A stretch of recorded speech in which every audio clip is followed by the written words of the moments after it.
everybody. I'm finally back. It's been a few years, but I am back, and I'm happy to be back with the Chann Berry program. It says show, but it's actually a program because nobody's performing, but this is what we do. Michael, thank you. You're welcome. So my guests today are is family. So it's easy to talk, easy to laugh, easy to go deep, and easy to talk about a whole bunch of stuff. So, ladies and gentlemen, these are the Whispers. Scotty and Walter. Chann. So thank you for coming to the podcast and hanging out with your brother for a minute. I know everybody's busy, and we haven't seen each other since holidays when I was over Scotty's house. He let us in to show the film, and it was beautiful. Yes, it was. It was beautiful. It was beautiful. So, you know what? Let's start this because we've been working on this documentary for a few years now. For those who don't know, I'm working on this documentary on the Whispers, and so it's been off and on, but now we're back on again. So we talked about a lot, and we talked about the beginnings of the Whispers and the label that you guys started on, and we talked about Dick Griffey and Solar Records and that sort of thing. But now, what I'm hearing is that you guys have decided to go back and re-record some of your music so you can hold it. Yeah. So what's happening with that? What's going on with that? Well, it's very exciting. I guess the best way to put it is that we're lucky enough to have lived long enough to go back and re-record our catalog for the purpose of owning it the way the record company owns it. In the beginning, as you know, Chann, most black artists like the Whispers were signed to a label, and they basically recorded what the label wanted them to record. And that label owned that music for a lifetime, and they were able to, after the artists were long gone, their music could be attached to commercials, movies, and they had everything that they wanted to do with that music. Well, lucky enough for us, the statute of limitations has passed where we can now own the music that is now popular and have the same opportunity as a record company has to go and negotiate with companies about keeping our music going. If a producer for a television show wants the Whispers music, by owning it, you can come to Walt and Scotty, the Whispers, and talk to them about a commercial and how long it's going to run. So it's very exciting to do that. So we came to the reality that, hey, we got the opportunity. We still can sing at almost 80 years old. God has blessed us. Amen. Amen. So we're going back and re-recording as many of our tunes as we can. Scotty calls it reparations. That's the word that he uses. You can go into what you think about it, Scotty. Well, we simply want to benefit the way we probably should have been benefiting 20, 30, 40 years ago. Had we been treated fairly back then, we probably wouldn't even have to go through this. But us, like most black acts, you name it, especially in the vocal group community, people like the OJs, the Manhattans, the Stylistics, we all come from a community that was never been treated right as far as I'm concerned. Those are facts. We've always been left out. Those are facts. And that was one side of it. But when you get to the money, which is what he just said, we were left out there too, and it was wrong and it was unfair. So now, luckily, we've outlived them. We're still here, and we want to benefit the way they've benefited. Do you think most artists now are thinking about that? The older artists that, are thinking about trying to get their music back? And because Prince did it. He did it early. He did it early, and my hat is off to him. Slowly, it's beginning to get around. The problem is when you say ownership, who owns it, who wrote it, who gets the publishing.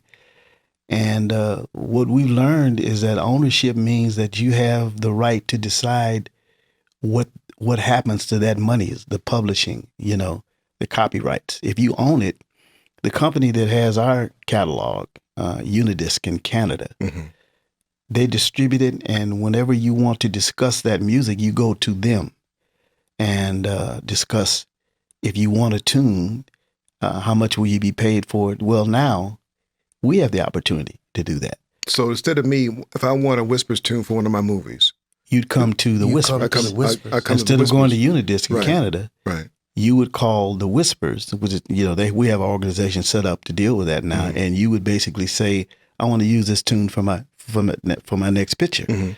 And the discussions that would go on is the ones that used to go on with Unit, and still do. We'll be competing with Unidisc, who now owns our catalog, or parts of our catalog. If you remember early, we discussed the label with Dick Griffey and Solar. Solar, right. Basically, Solar sold their rights to Unidisc. And in selling it, what they did, they didn't include the rights of the artist who sang that music. They just sold them the music. And the court battles have gone on with several Solar artists over years and years about, now that you own the music, what about our publishing? I wrote it. What about the royalty rate? Well, if you can own it, now it's yours. You don't have to discuss it with anybody. That's right. And it's just an incredible thing to do. When you say ownership, that means that encompasses so much. That means the world.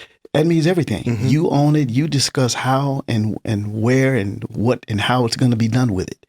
How money is going to benefit that will come to you, and you make the decision. And that's a long way from when we started in the 60s, another generation away from where black, as Scotty puts it, black stand-up men vocal groups, the Temptations, the Four Tops, even unfortunately Motown. Berry Gordy, I love him, but he and Black Man.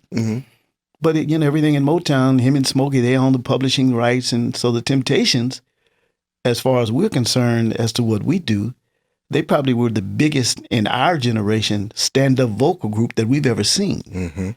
They own very little of what they did. Exactly right. So it's very important that you own what it is that you're putting out. It's interesting. You mentioned my two favorite groups on the planet, stand-up groups, Temptations and the Whispers.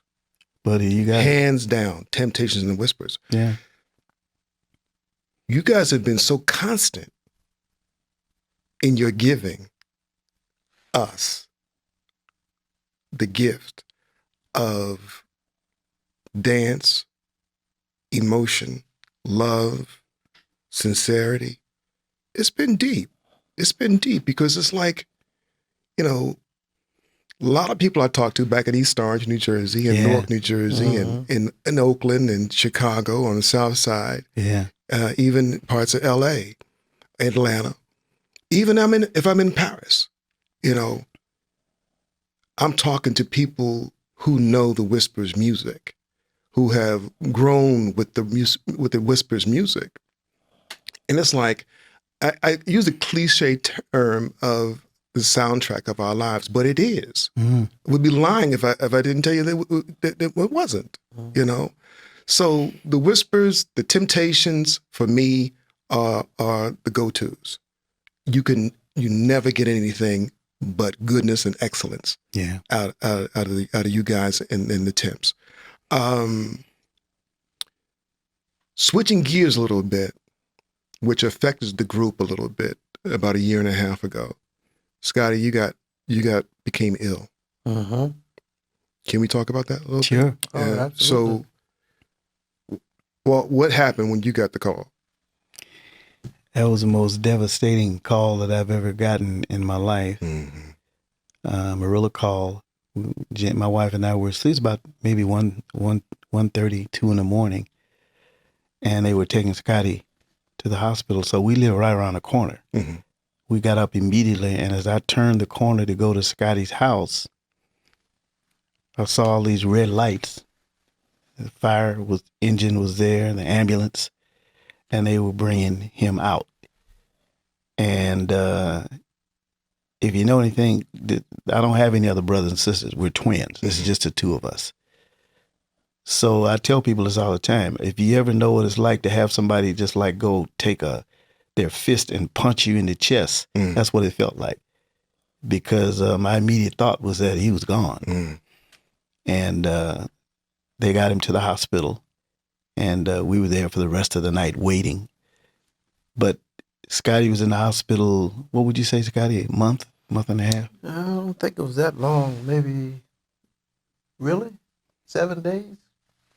Yeah, it seemed like it was 7 years. Yeah. I mean, but it was like my wife said, 7, 8 days. But I learned quickly that when it's not your time, it's not your time. Not your time.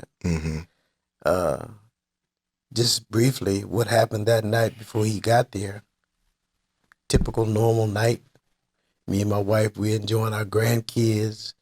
Just so happened my daughter was spending the night, who was a doctor, that night with the kids. So we were playing with the grandkids, and everything was pretty much normal. We go to bed, and all of a sudden I started getting hotter and hotter. I said, well, man, is it hot in the house? And it got so hot that I got up and actually I said, yeah, I got to get up. It's just too. I got up and went to the front door and opened the door. And when I went outside, that's when it got worse. I actually couldn't breathe. So I go back in the house and I tell my wife, I said, babe, listen, I can't breathe. And she stayed pretty calm. And I think I did too, because wasn't nothing I could do. So she called 911. Paramedics come, give me air and the whole 9 yards. Come to find out, it was fluid on the lungs, and that's what the diagnosis was. They took me in, and from that point on, I was there for like 7, 8 days, and I did everything wrong. I want to basically make a long story short. How I got there is because, when you do everything for years and years, and when I say wrong, eating the wrong thing. Just doing everything, everything I love is what I don't need. Barbecue, I tell my wife one day, just give me one rib. just one. It don't even have to be a rack. Just give me just one rib. If I could have one rib, I'd be happy. Christmas. But hey, when I got to the hospital, I learned, you do that 20, 30 years, it catches up with you. Yeah. And that's basically what happened. But like I said, it wasn't my time. I came back out, got back up, dusted myself off. And what was killing me mostly, I didn't think he could do the show by himself. He fooled me because we didn't miss nothing. That's what I heard. We didn't miss a week. I mean, I figured, I said, well, we getting ready to dry up, because I know my brother can't do this. Because, we go out, we do hour 15 every night. Some nights, the days of 2 shows is kind of gone, but every now and then, you have to do 2 shows. So I didn't think he could do it by himself. He did every one of them. We didn't miss nothing. So that's why I know the man upstairs takes care. He made sure that he was strong enough to do it until I got back. And here we are today. Hey, man, we still putting along. Can I add to that? Yeah, man. Let me tell you what really was impressive to me. I did those shows, but I really, in the beginning, I said, until he gets back, let's just shut everything down. Because I didn't really know how the audience would react to Scotty not being there. And that was the most thrilling part. The audience, we were out. Scotty was in for 7 days, but we worked for another 6 weeks. And I didn't know how the audience was going to react when we'd go out and do our show. And it was the funniest thing. I told Scotty this. We'd walk on stage and we'd do 2 or 3 songs before we ever say anything to the audience. So we'd do those 3 numbers. And literally I was looking in the audience and people were grooving to our music, but they were looking as if I'm liking the music, but something ain't right because he ain't here. Right. And when we finally, after the 3rd song, explained to them that Scotty was ill, it was just the most incredible thing. And they said that we just want him to get back. because I asked them, what do you think? He said, keep doing your show. They kind of say what you just said. We love the Whispers music. That was incredible to me. And I told him this, that that's what I'll remember the most is how the audience was willing to accept, because I didn't want to. I said, well, if he's not going to be here, we'll just shut this down, But it turned out really, really beautiful. I got a chill when you said it, man. It's true. I got a chill when you said it. Yeah. That just goes to show you the spirit in which you guys have given has stayed with the people who know who you are. That's true. And regardless, or as my people would say, irregardless. Now you're coming from Nashville, Tennessee. As my people say, irregardless. People still understand and need Whispers music because it makes them feel this way, that way. And then the show itself. Oh, man. It's popping. What a joy. You talk about history, and you're talking about bringing back history and memories to people. That's how people live on, especially when those memories and that history is good. Yeah. You know what? If anybody had told me 30, 40 years ago when we were in the studio having fun doing this music, I just wouldn't have believed, man, that this many years later that it would still be happening. But the truth of the matter is what we found out is the music is bigger than all of it. It really is. Mm-hmm. It's the music. It's the music. If you can sing it now, there comes a time if you can't do it, you need to let your ego go to the side and say, hey, man, I had a nice ride, but lucky for us, because we've when you talk about over 50 years, we've been very lucky and I'm somewhat smart. Now, maybe I ate too much, but that's about all I did. That's when I say that, because that probably was my worst habit. But in our business, drugs, they come in and they wipe out drugs and liquor. Well, we never had that problem. Right. We didn't try to smoke every tree in the country down. We just didn't. That's the only thing. And I believe that's why we're still here. Yeah, that's so true. You didn't try to smoke every tree in the country down? We didn't do it. So many of our artists that we both know either performed with or knew or were fans of left here because of drugs. Right. Yep. Or mental illness. Mm-hmm. We were talking about Phyllis, yeah. Donnie. Yep. Michael, Wow. Jackson. Absolutely. Prince. Yeah. Whitney. Wow. Yep. Marvin was shot. Yeah. By his dad. Yeah. But Marvin was dealing with issues. No question. Yeah, no question. Absolutely. Marvin was dealing with issues.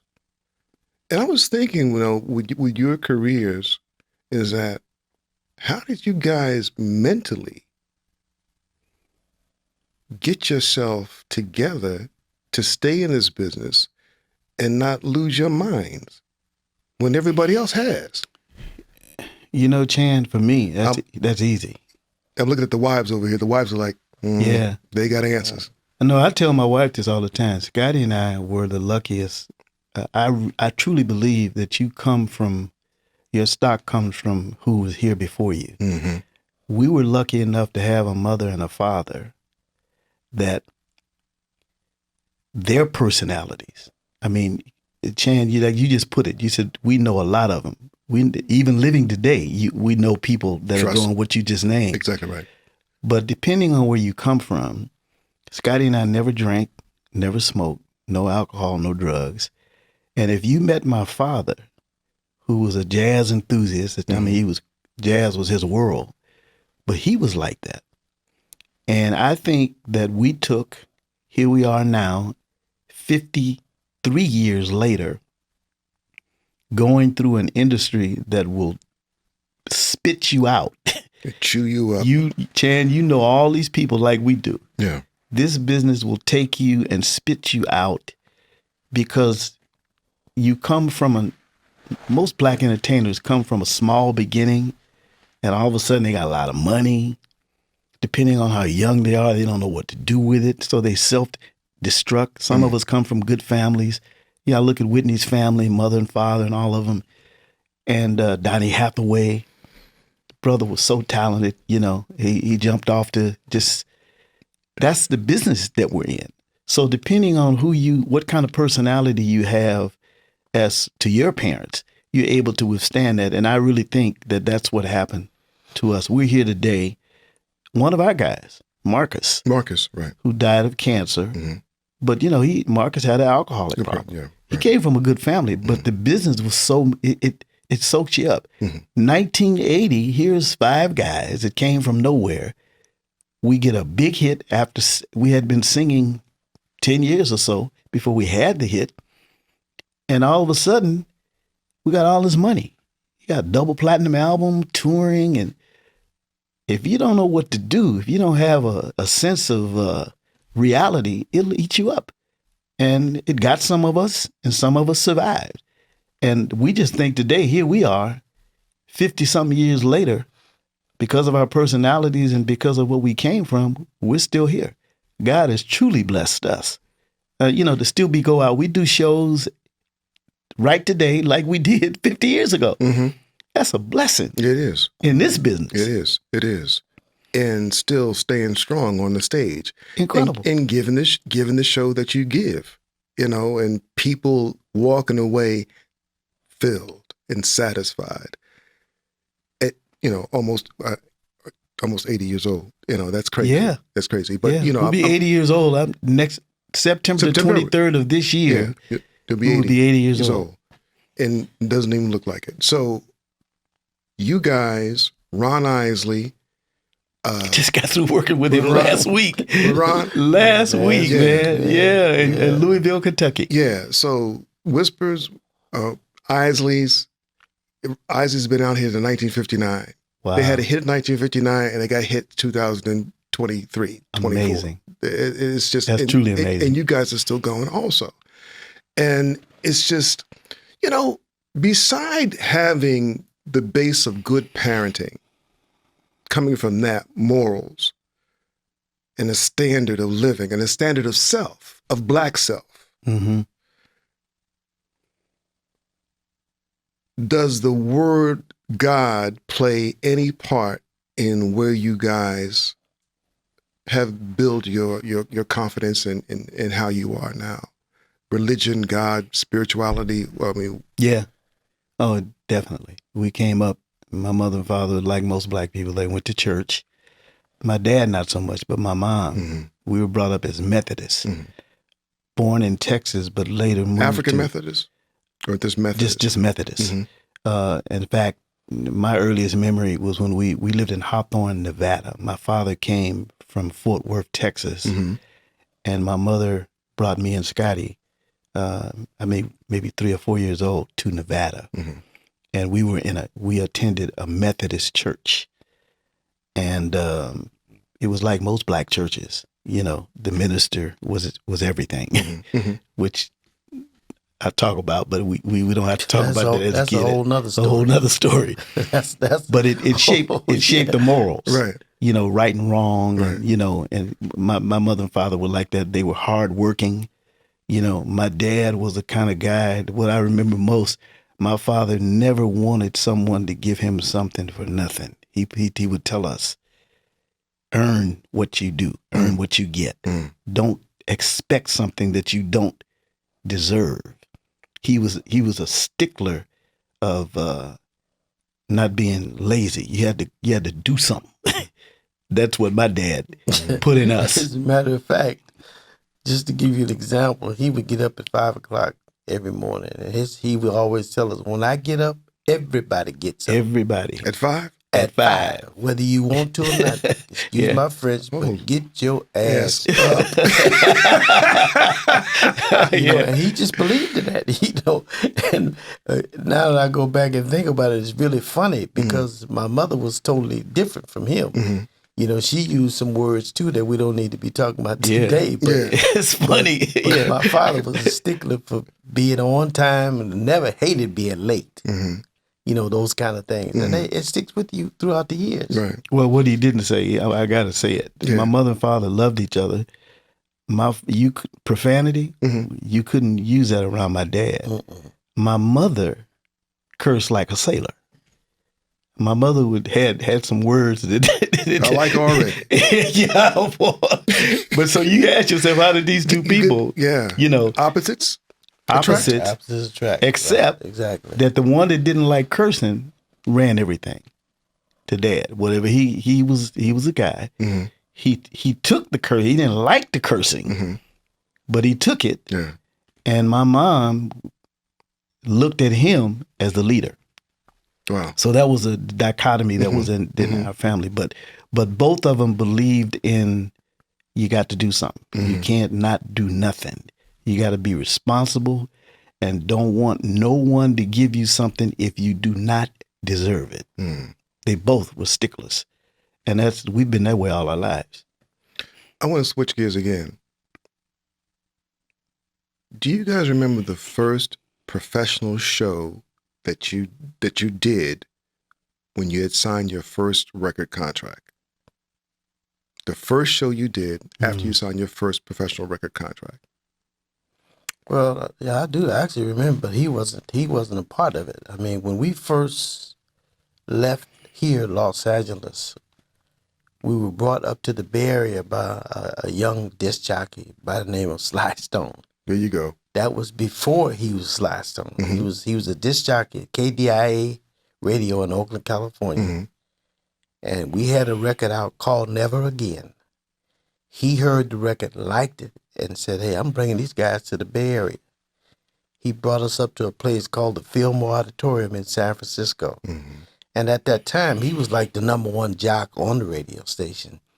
So that was, when he brought us up to the Fillmore, we played the Fillmore Auditorium, which he promoted. And then he took us to a little club over in Oakland called the Sportsman. That's right. Okay, we stayed there. We were supposed to be there for like a 2-week engagement. We ended up being there like 2 years. We became the main opening act for every major act that came through the Bay Area. At the sports? At the Sportsman Club, 53rd and Grove in Oakland, California. Yes. You know exactly, But I always say that's where we got our PhD, as far as I'm concerned, because every major act, the Impressions, the OJs, the Olympics, every major act that you could think of, Etta James, which is why she became my favorite, we opened for all of these acts. And we were able to sit back and learn and watch. And you guys were 18, 19 years old? I was, because when I did Never Again, I had just turned 18. Yeah, I was going to say. Yeah.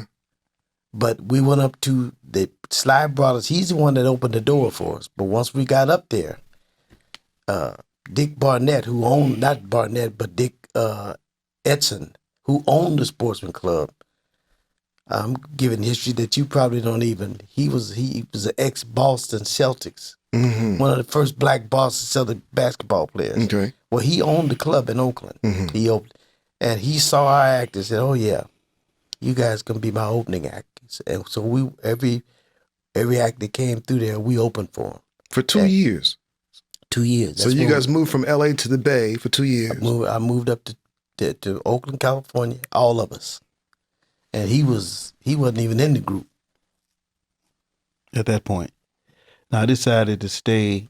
I was going to Cal State LA and then got drafted and went to the Army. And as you know, they can't take twins. So I ended up getting drafted. He didn't have to worry about it. And while they were doing that, I was in Vietnam. I spent the 1966.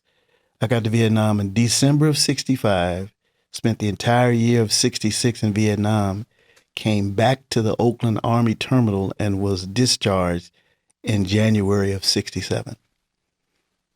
And by then, they had, like he said, he used to write me and tell me that they were opening for Otis Redding, Gladys Knight and the Pips. They were the house bands. And Scotty was telling me, watching these acts, the OJs, and they learned everything that they learned from opening for these acts. When I came back to join them, I was behind. In fact, I was so bad when I came back to join the group. He went to my mom. He said, my mom calls me Junior. He said he told my mom. He said, I don't think Junior is going to be able to get back in the group because he doesn't know what to do. He don't know how to entertain. So my mom said, well, you better hope that he learn. Because if he ain't gonna be in there, you ain't gonna be in there. Right. And soon, and to show you how things work, Scotty got ill where they had to remove one of his ribs. That one rib. That one rib. The long term for valley fever is a short term, but the other one, you know the name. Coxy. Yeah. Yeah. Valley fever is what it's called. Valley fever. Valley fever. I heard that. Yeah. Coxiliomycosis. Yeah. I never forgot the name because I remember when they took the rib, they brought it to me and showed it to me and told me that this is called coxiliomycosis. And that's when I learned that, you can't take a body part from it. Because I said, well, can I have it? And he said, man, you can't. It's against the law. I had no idea, But during that time, that's when he came back in into my own. I learned how to what he was saying is what I learned when he wasn't there, and I was forced to be the out front lead singer as he was. That's when I learned how to entertain, and he was gone for 2 years, and then when he came back, he had to learn how to entertain again. It was the most incredible thing. Yeah. So he was out for 2 years. So you were gone for a while, a couple of years. Yeah. Then he leaves for a couple of years. Yeah.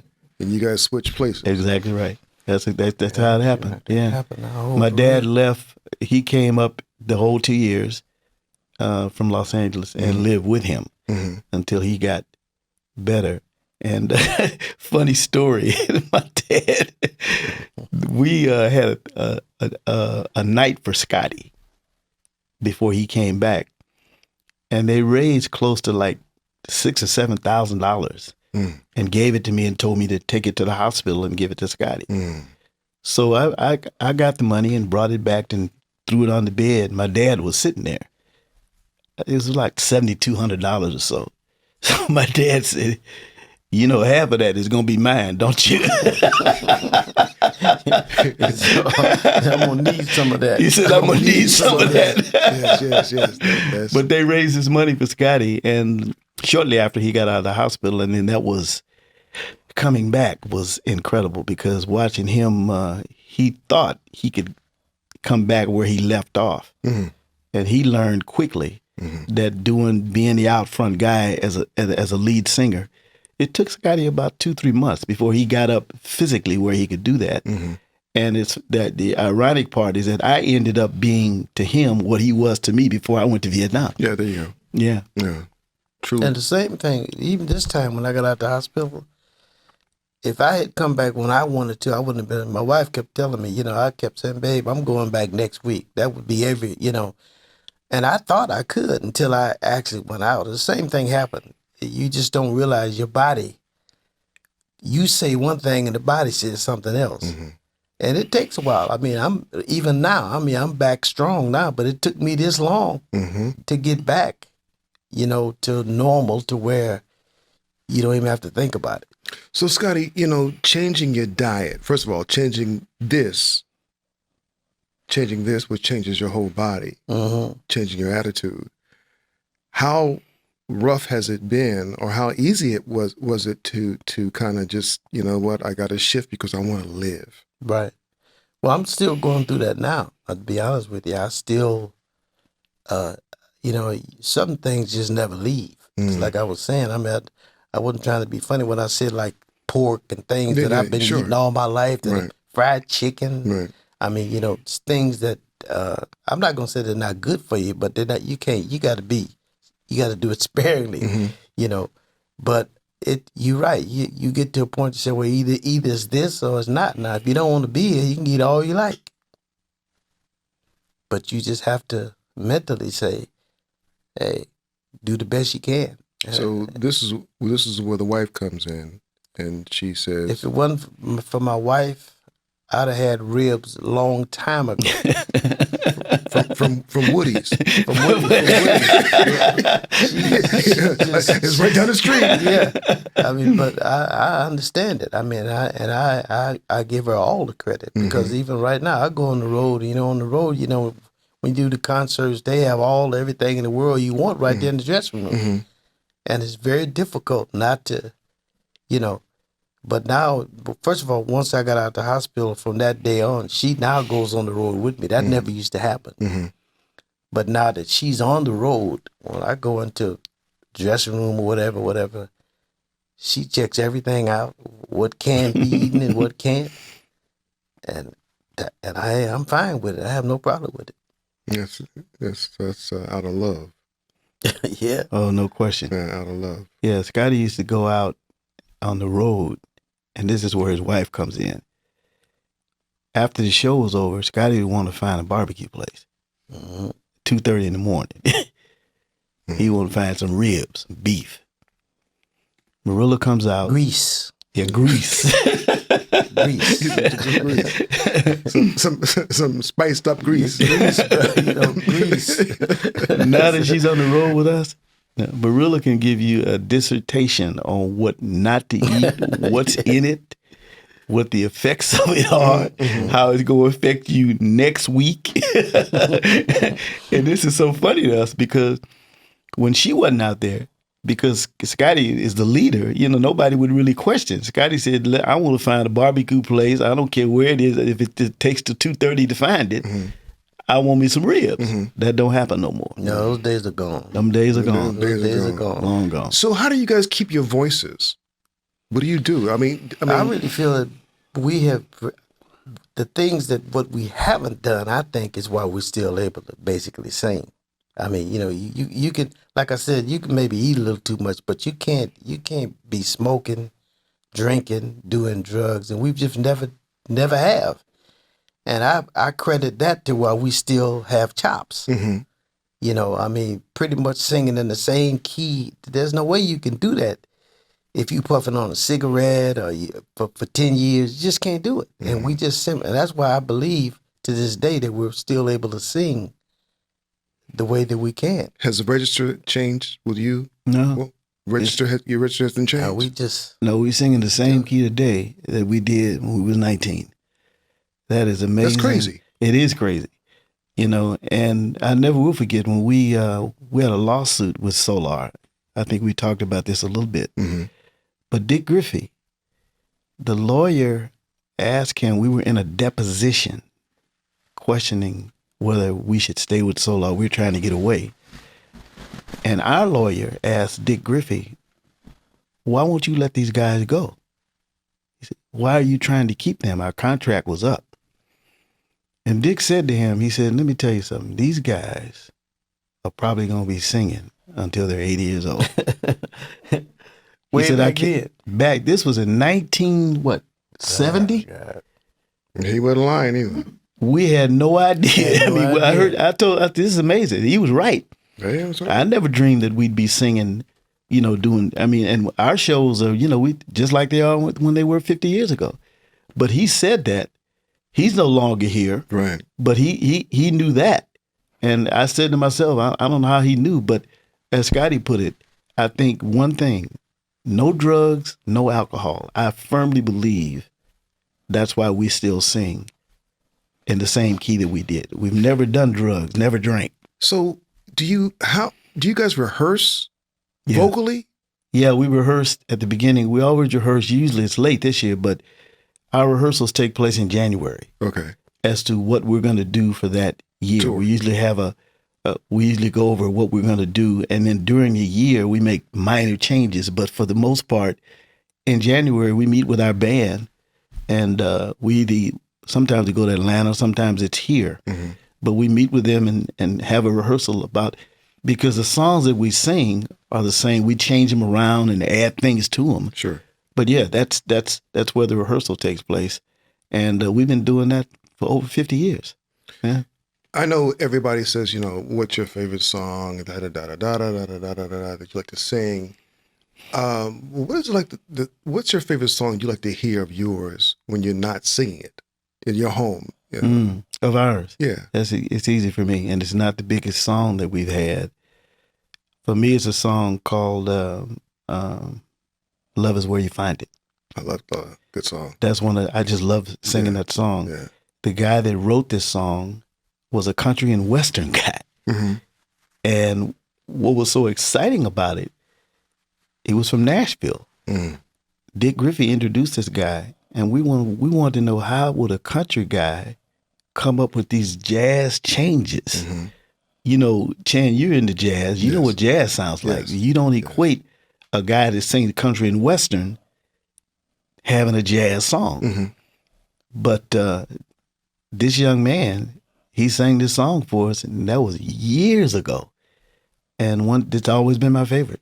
Love Is Where You Find It. I love the lyric, but more so the changes are kind of like what my dad was a jazz guy. You know, he liked Ella Fitzgerald, Sarah Vaughan, those kind of people.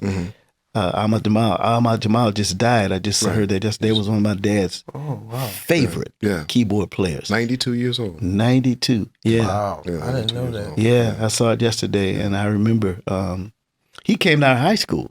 Ahmad Jamal? Ahmad Jamal, when we were at Jordan High School. Also, Ramsey Lewis came to our, incredible guy. You know all those guys. So, yeah. Ramsey. Scotty, what was the song you'd like to hear? The song that was my favorite is a song that we were with. First of all, I wanted to sing it because it reminded me of my wife. Everything I would want to say to her, it was in this song. But what was funny about it is we was racing to get it. And that particular day, that was a song that I had been looking forward to going in the studio doing. He wanted to do it, and so did I. I'm talking about lead-wise. And that day that we actually did, I got there kind of late. So we ended up splitting the song. Basically, I did the first two verses, he did the bridge and on out. But the song is called Girl, I Need You. And the reason why I loved it is because it's everything I would say to Marilla. I almost said, I called her babe. I almost said what I would say to babe. And it's always been now it's not a song, it didn't sell anything. I mean, it was the guy that wrote it, he's no longer with us, Grady. Grady Wilcox. I don't know if you remember Grady. Yeah, our musical keyboard, He sit down at the keyboard one day and played this song. I said, oh my God. It's one of them type songs. And it's always been my favorite. I wish it would have got promoted, but it was just left in the album. But I said, it doesn't matter to me. It's my favorite. I was thinking what my favorite Whispers tune would be. And once again, another cliche statement is that there's so many, it's hard to choose. But Olivia, Lost and Turned Out, great song. is... Two brothers from Spokane, Washington, the Bell Brothers. Wrote that song. Yeah. And they were the cousins of Dick Griffey. Really? They were his first cousins. His first cousins. And Olivia was their niece. Right. In real life. Yeah. That happened to her. Yeah. Yeah. She was on the streets as a young, she got caught up with a pimp. And the family was trying to get her away from him. And her uncles ended up writing Olivia Lost and Turned Out. And the Bell Brothers. These guys were incredible writers. And they happened to be first cousins of Dick Griffey, and he introduced them to us, and that's where we got that song from. What made you guys do the gospel record? Oh, that was to do, my mother always wanted us to do a gospel.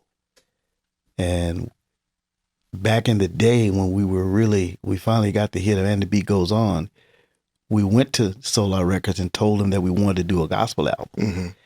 Well, as you know, the way record companies work, when you have a hit and you're hot in their mind, there's no time. Right. What we were told is that, we'll do a gospel, you guys can do a gospel album later. Right now, we need to capitalize on what's happening with you. The momentum was going on. We had And the Beat, Rock Steady came later, a few years, but we never got the opportunity to do. We always wanted to, and we wanted to do it before my mother died, but we never got the opportunity to do it. And I I guess a few years after my mom died, a small company from Chicago approached us, and they had heard in an interview that we wanted to do a gospel album, and they said we'd love to record a gospel album on you, and that's how we ended up doing it. But we really did it. I mean, my mom had gone, but we just wanted to fulfill that. Sure. And it was a joy to do. We got to work with some great gospel people to do that. Fred Hammond. Yeah, Fred Hammond went down to Dallas and worked with him. Man, we didn't realize how talented we always knew the gospel people were super talented, but these gospel people, man, most of them, they write and sing gospel, but then they do the rhythm and blues, which is our specialty, like big time. You know, so it was a joy, man, doing that the gospel album. So, you know, the album that I always wanted to hear from the Whispers is, of course, the jazz album, Whispers Go Jazz. We still want to do that to this day. You know, Looking forward to it right now. To this day. And because you would just kill it. Oh, man. Whether it's trio or orchestrated, you know, with an orchestra, the jazz tunes, standard jazz tunes, and maybe some new stuff. You know, couple of new jazz tunes. But I've always heard that. Oh man, always heard that from you guys. My best friend George Aubrey, right to this day, Up at Oakland, right? Good friend of yours, right. The promoter, Lionel him and Lionel B go way back. Right.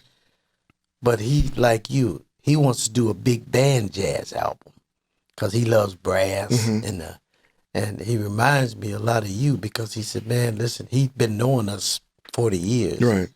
And he knows how well we can get into that. But a lot of people, when you think about it and the beat, you don't think of bebop.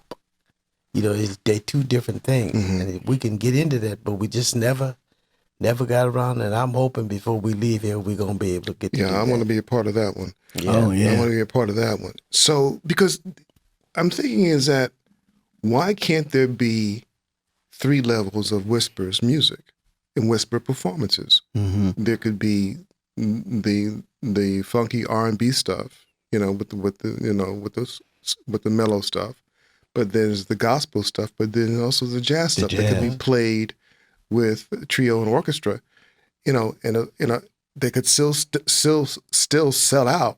Yeah, because nobody's heard you guys do that before. No, you know, we would love to hit a club up in Los Angeles or in the Bay or in New York and say the Whispers night. We're doing jazz. Yeah, you know, that's gonna freak everybody out. Oh, we would love to. Yeah, I would love to do that. You've seen our show. We do a little segment, and where we get into the scat thing. And the reason we do that, it's my dad. We just makes us think of him. Ella, man, you know, he was back in the day. That's all he thought. He thought R&B was something that why would you even waste your time with it? I mean, he didn't even want us. He said something wrong with it. Rhythm and blues. He said, "What is that?" There's something wrong with it. You know, he used to tell me and him to sing right. In his mind, he said, "Sing right." What he meant by that is sing jazz. Yeah. Because when Walt started, he first learned how to harmonize right before me, and he would be trying to teach me to sing the note right over or either right under, and it took me a minute before I could concentrate. You have to concentrate to harmonize. And my father here is doing it. He would always say, "Sing right." Yeah, he didn't. He didn't like R&B at all.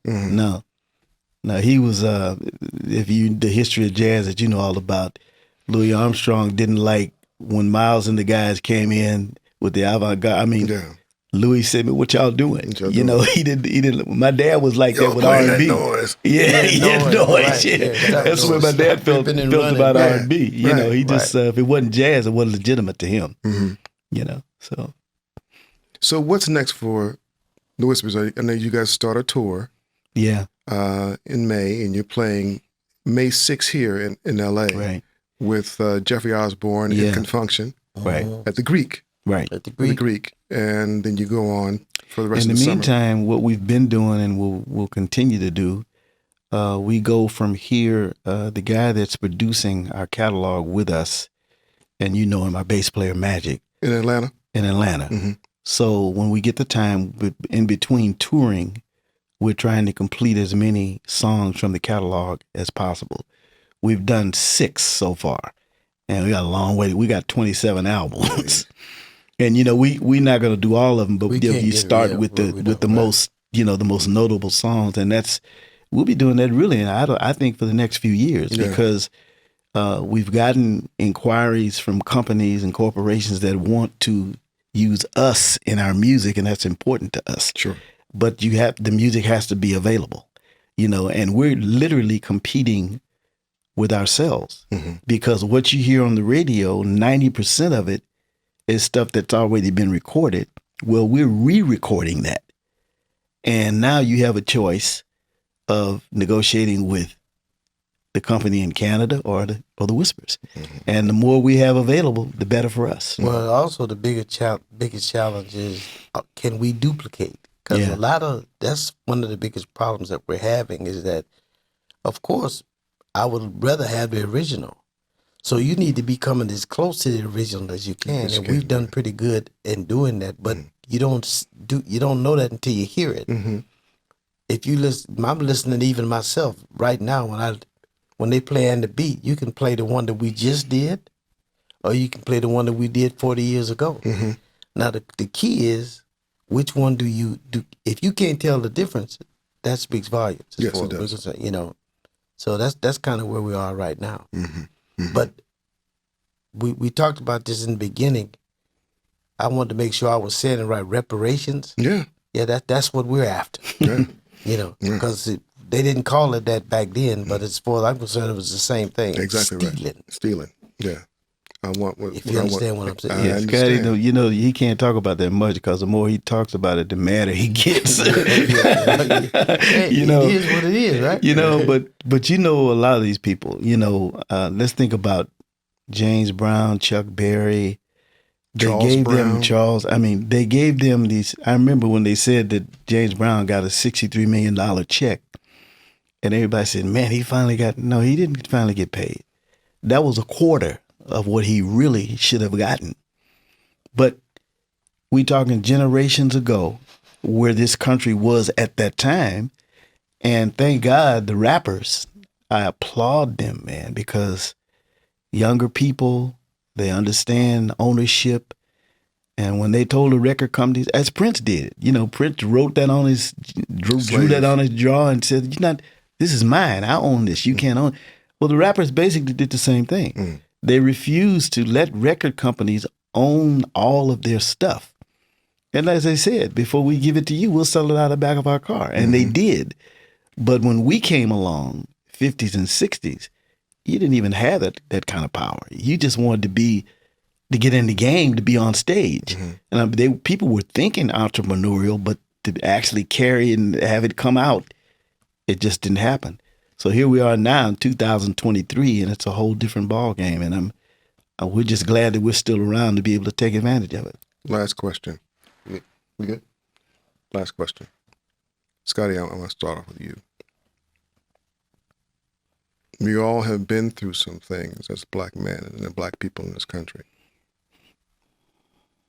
with things seemingly to repeat themselves, where young black men are still being shot, like somebody's being shot, young boys being shot in Ohio by a couple of police officers, but 46 times. How does that work? He's a motorist. How does that work? When you need 46 cops? 46 shots from cops? One person. Well, it tells you that certain things really have not changed. We've been living here long enough to see way back when it used to be, it was bad back then, but who would ever believe that it's actually worse today? And what I put it like this: the three of us are not guaranteed to get back home even today. That's facts.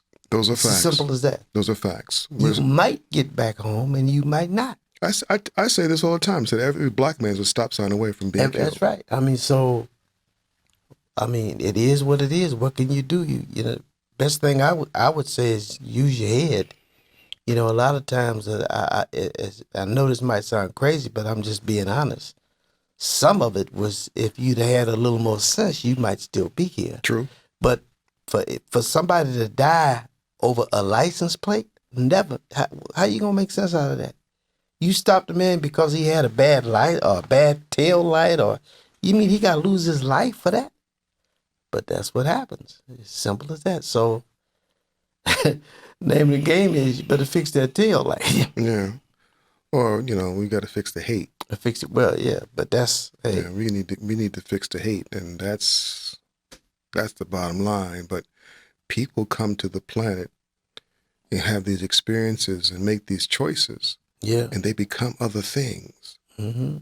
They become other things that either become evil or they become angels. Right. Mhm. Right.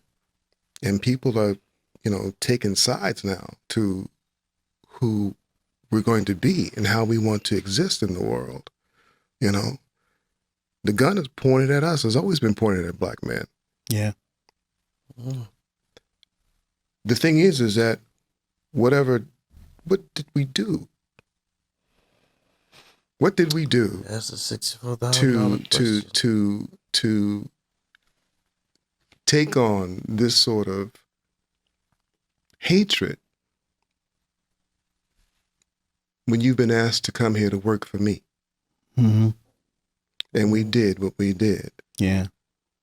But you still hate us. Yeah. So when we're somewhat released Yeah. from being enslaved, we can't even get into society or even have our own societies without having some backlash, And if you do have a life that is a little bit more superior than your slave master or your master at the time, you were called an uppity nigger. Yeah. You became an attorney or a doctor, or your wife became a nurse in the 30s, 40s, and 50s. Right. We're trying to move up, buy homes, trying to live the American lifestyle, Right. but here comes redlining. You can't go in these districts because we don't want you here. Right. You can't eat over here because we don't want you eating over here. You Right. can't have this because it's crazy. So when people are fighting to keep what they think they have, Mm-hmm. they will do anything Yeah. and everything and say everything to do that.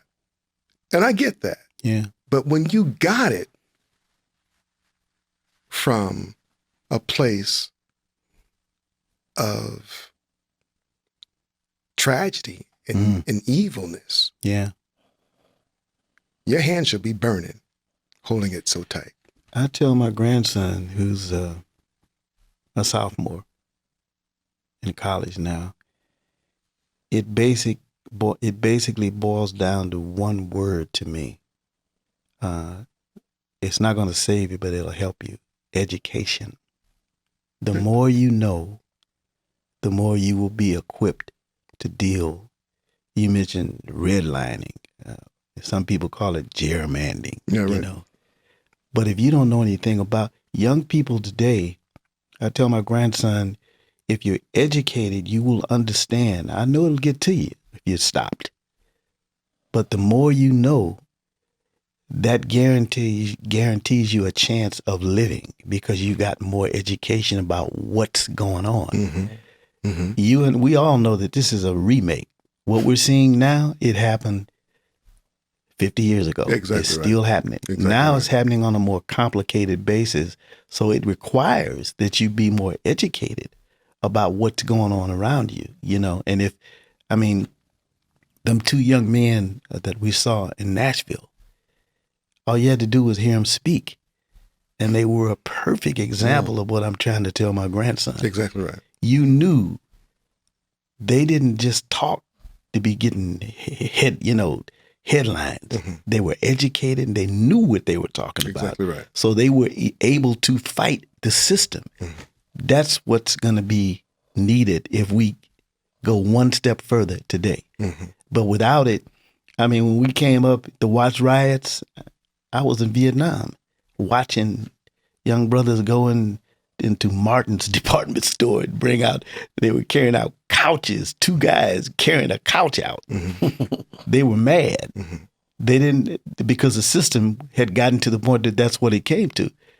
But man, if you're educated, and you understand who to go to and how the laws are written, you got a shot at trying to change something. Sure. But man, we tell our kids all the time, when you get stopped, use your head. Don't get emotional, because if you get emotional, you're not coming home. You're gonna die. Yeah. So call education. Yeah. I wish it was like that, for everybody across the board. Yeah. But no, it's not. It's not. Don't work like that. It doesn't work like that. Absolutely. Yep. What we got to do is, people say prayer, prayer, prayer, but I'm saying prayer, prayer, prayer with action, action, action, followed by prayer, prayer, prayer. Followed by, yeah. So, between which is causing a lot of people to be stressed out and anxiety ridden and dealing with mental health now. It's I don't know what's going on. I don't know what's going on. All I know is that there are a lot of young people screaming for help. Absolutely. Takes your breath away, man. Screaming for help. And I want to end this real quick on this thing, is that, I just finished a music video for Will Downing. Wow. And everybody knows that Will Downing by now lost a daughter about 2.5, 3 months ago to suicide. And young, beautiful girl. Wow, I didn't know that. We didn't know that. No, I just seen him in. Because, we knew he was ill. You remember he got really ill and almost, really. Mm-hmm. He just lost his daughter. Wow. One of his daughters to No suicide. kidding. Didn't know that. And you saw him in Hawaii, didn't you, Yeah, Scotty? we were just in Hawaii and ran right into Will Downing. yeah. So She committed suicide? yeah, and this is just devastating. So we did this music video, and that tore him up, tore me up, tore the crew up. Yeah. And it comes out May 1st. It premieres May 1st what a along with the beautiful single. brother. Yeah. But I say that is that, we've got to do better in trying to recognize what this illness looks like. Because most times, to me, it doesn't even have a face. Mhm. Because these kids are putting on like, oh, I'm fine, and daddy, mommy, da da da da da da, and then they go in their own apartments and close the door and they shut down. I mean, shut down, Yeah. Wow. shut down, Yeah. shut down. Yeah. And with your wife being a therapist, she, I'm pretty sure what some of the things that go down. Expert, right? But I feel so bad for some of these young people who are dealing with these kind of stresses that we didn't deal with when we were growing up, But some way, somehow, something's going to happen for the good. I agree. As a believer, something happens is going to happen for the good. Yeah. And so You have to believe that. if you I just, that must be generational, man. I mean, when we came up with all the problems, we had, I just never heard of a black person committing suicide. Yeah. It's just, It's not one of the yeah. things we did, because it's like, first of all, to even talk about mental illness was like, yeah, even if he had it, he didn't want nobody to know, right? That's Uncle Bill. He all right. He just a little crazy. Right, Sitting exactly. upstairs, Yeah.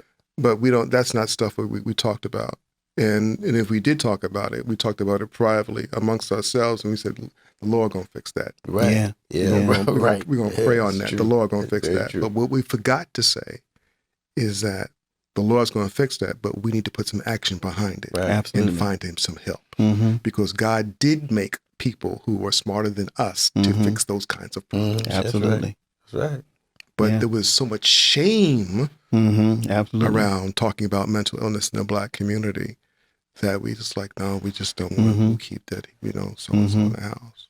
We'll keep this over here. Yeah, exactly. But considering what we've been through, even in the entertainment business, guys, I'm surprised, really surprised on a daily basis that we're all not, out there ringing a bell,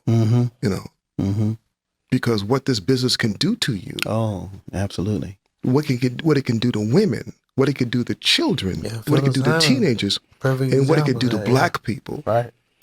It's See, it just was there. unthinkable. I think it was there, but we didn't, we know more about it now. I remember when we talked, Phyllis Hyman used to say to us Sure all did. the time, and we ignored it.